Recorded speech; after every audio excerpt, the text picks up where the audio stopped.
Mejua-jua PJJ Sektor 2 kembali berjumpa dalam PJJ online minggu ini. Dan untuk memasuki perenungan kita malam ini, mari kita berdoa.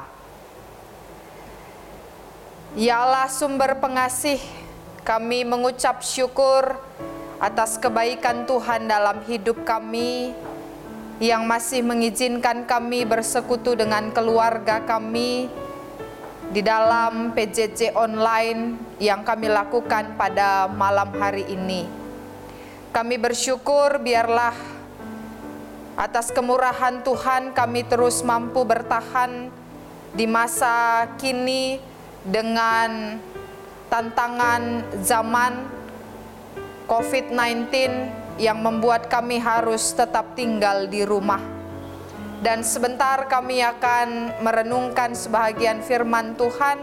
Engkau yang mengurapi kami, ya Allah, menopang kami dan memberi pemahaman bagi kami atas firman-Mu yang kami dengar. Kepadamu Tuhan, Sang Pemilik kehidupan, kami datang berdoa dan bersyukur. Amin. Jemaat Tuhan yang terkasih dalam Kristus Yesus, kita bersyukur karena hari ini masih boleh bertemu kembali dalam PJJ online kita.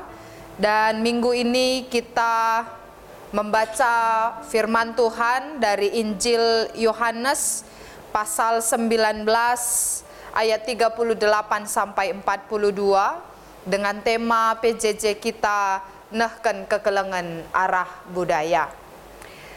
Tentu setiap orang yang lahir di tengah-tengah dunia ini lahir di dalam konteks masyarakat yang diwariskan oleh leluhurnya atau keluarganya. Budaya tempat dia tumbuh berkembang kemudian mempengaruhi kinerjanya, mempengaruhi hidupnya, mempengaruhi pola pikirnya, dan mempengaruhi segala aspek kehidupannya.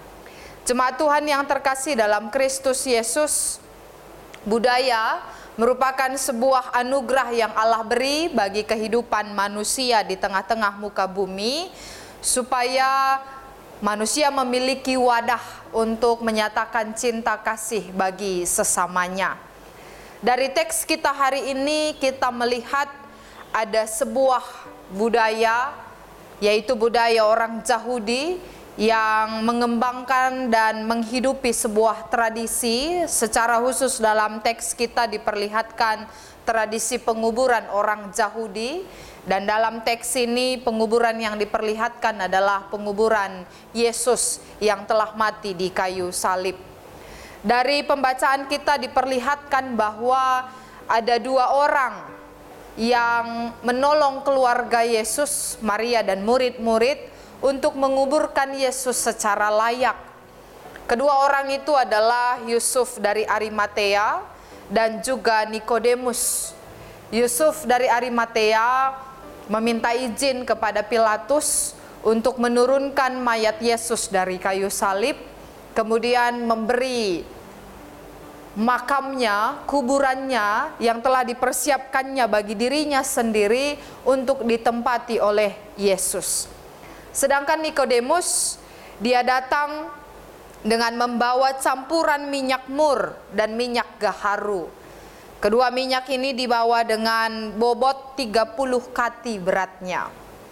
Kedua murid ini adalah orang-orang yang telah mendengar tentang Yesus dan menjadi murid-murid Yesus, meski mereka tidak secara gamblang menyatakan diri sebagai murid Yesus.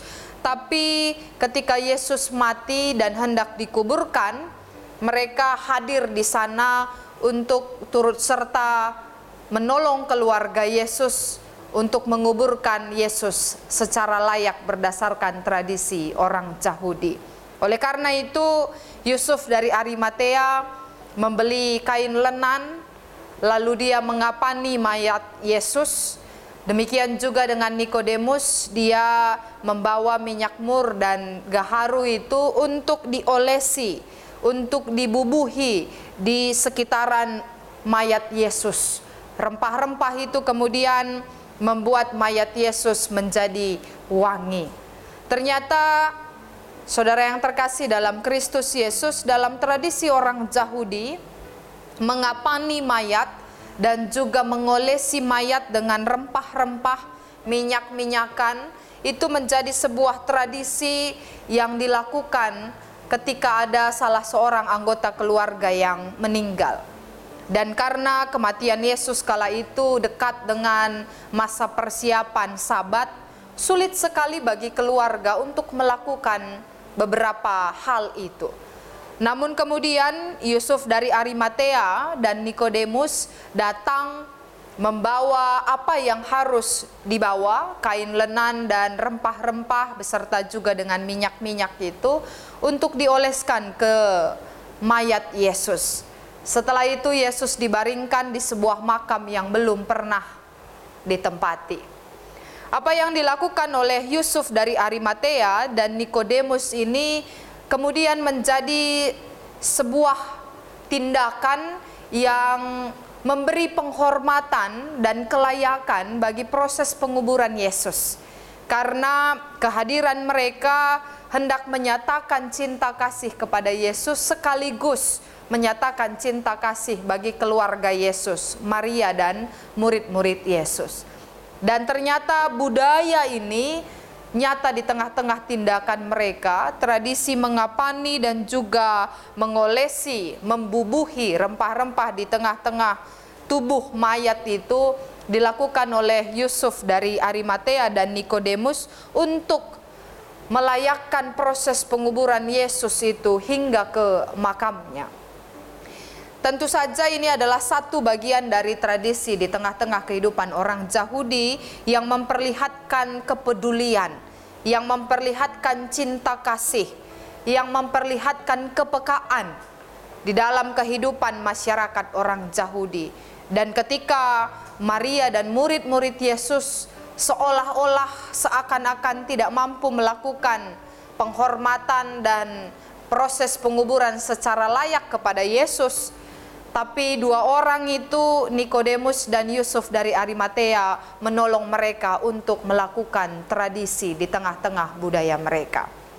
Dari sini, dari teks ini kita melihat sungguh bahwa budaya di tengah-tengah kehidupan kita, termasuk di dalam budaya orang Karo, semua diperlihatkan hal-hal yang baik.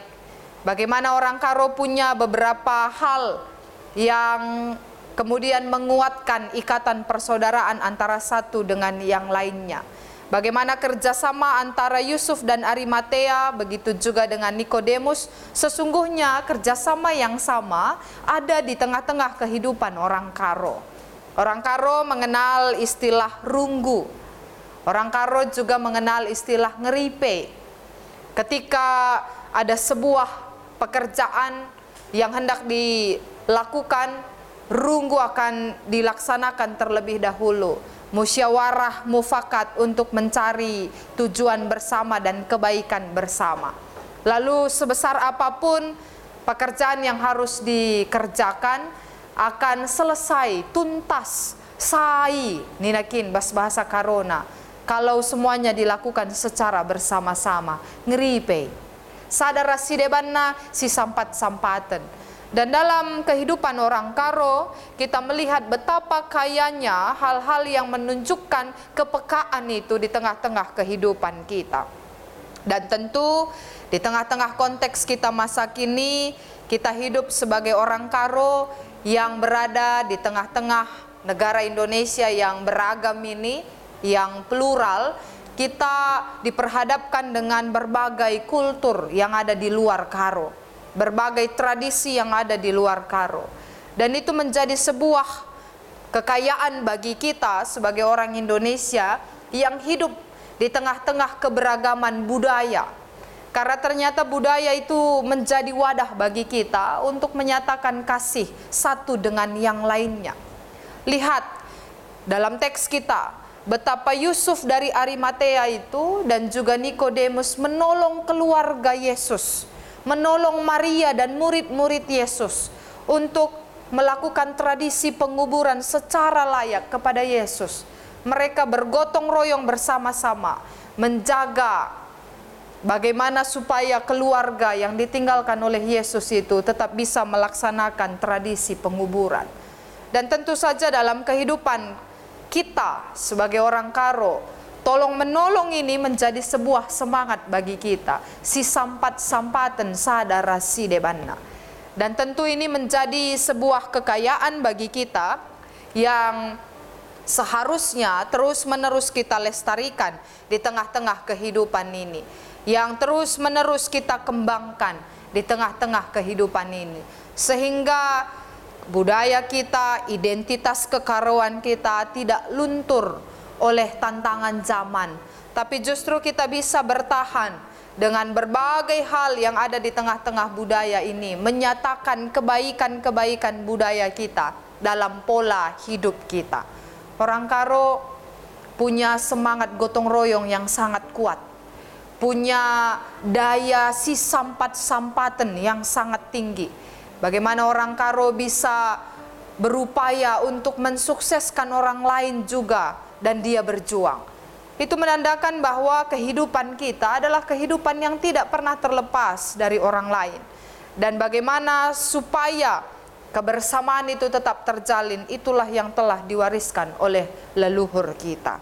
Dan tentu saja ketika kita bisa bekerja sama di tengah-tengah kehidupan ini, menghidupi budaya kita dengan baik, di sana kita melihat kekeluargaan yang semakin teguh, semakin kuat, karena kita terikat satu dengan yang lainnya. Budaya-budaya yang ada di Indonesia ini memang variatif, sangat banyak variasinya. Dan budaya-budaya itu semua menawarkan hal-hal yang baik berdasarkan pemikiran para leluhurnya.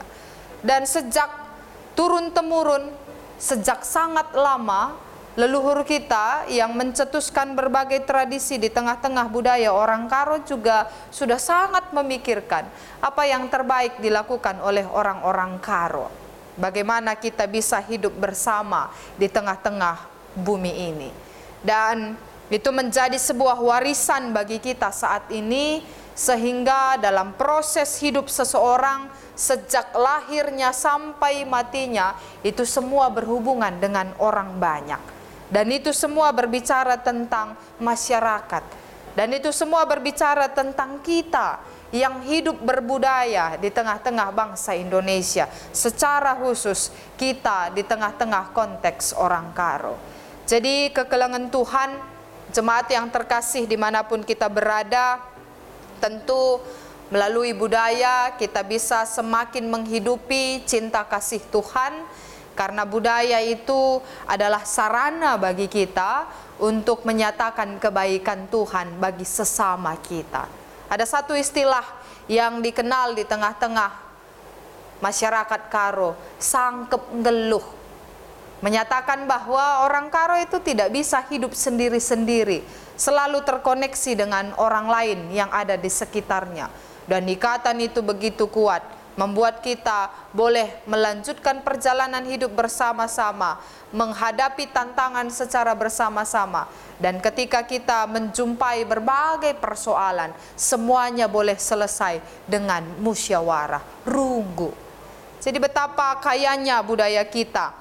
Oleh karena itu, budaya itu menolong kita untuk hidup di tengah-tengah kasih Tuhan, dan oleh karena budaya kita bisa mewujudkan cinta kasih Tuhan saja. Kita bangga sebagai orang berbudaya, kita bangga sebagai orang Karo di tengah-tengah Indonesia. Dan oleh karena itu, mari bersama-sama kita menyatakan bagaimana tradisi kekaroan kita itu hidup di dalam diri kita dengan sangat baik. Ugakin geluh, arusna kalak Karo, bagai kalah siban. Uga kita banci si keleng-kelengan sadara si debanna. Janah ije tetap termulia gelar Tuhan. Kelengateta senina turang ta, kelengateta sangkep ngeluh ta, kelengateta donienda. Sebab kalak Karo pe ukur kena seh kuje kerinana, seh makana budaya anta benar-benar budaya yang saling mempedulikan satu dengan yang lain. Terpuji gelar Tuhan, rikutkan budaya si genduari lid ibas tengah-tengah kegeluhenta. Amin, raduras kita artoto. ngatakan bujur kami man bandu Tuhan, ibas kelengatendu sialukan kami, sebagai kalak sir budaya, kalak sir kini teken, janah ngeluh ibas budaya karo, kami ngidah uga belinna kelengate Tuhan di tengah-tengah kegeluhan kami. Terlebih ibas paksa genduari ngatakan bujur kami, sebab kami sebagai kalak karo ngasup dengan cidahkan kini ulin di tengah-tengah identitas kekaroan kami, ibas masyarakat plural ibas Indonesia indah. Sampati Tuhan kami tole segelah kami ngasup ngeluh bagi surah-surandu ibas budaya singgo ibreken kam di tengah-tengah kegeluhan kami. Bagem Bapa katandu yalukan kami kesahdu sibadia pengasup kami guna ngeluh sentudu ras pratendu rikutkan budaya singgo ibreken Tuhan di tengah-tengah kegeluhan kami. Terpuji gelardu di bata simre kegeluhan kami. Ibas gelar Yesus Kristus pematang kegeluhan kami reh ngatakan bujur ku Tuhan. Amin.